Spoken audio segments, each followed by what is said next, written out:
perfume. Depois não poder cortar o tecido. Não, você já vai cortar. Bota ali e já acaba pré. Já tem o tecido. E aí ganha. Sim, ganha agilidade. Vai fazer um a uma. Depois você vai cortar. A vantagem desse corte aqui. Daí esse tecido corta ali. A gente corta e cicatriza. E isso aqui foi o mesmo processo. Isso daqui é um processo que ele é feito nessa máquina, mas ele é feito completamente diferente.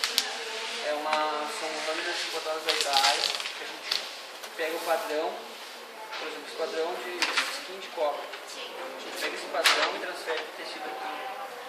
Deixa escapar com uma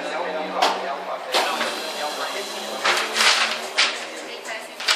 Aí a resina depois a gente vai escolher a cor que vai colocar sobre aquela resina. Se vai ser dourado, se vai ser um cobre, se vai ser vermelho, prata. Exato, depois passa 24 horas, depois faz de novo, espera mais também nessa máquina.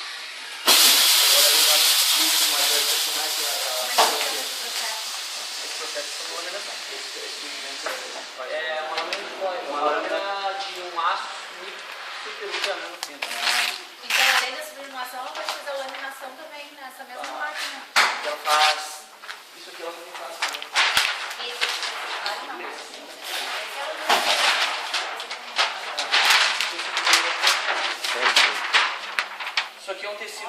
Isso aqui é um tecido acetinado que a gente transferiu uma resina atrás dele e a gente fez sublimação, fez tudo aqui e transferiu depois, posteriormente, para esse tecido de algodão.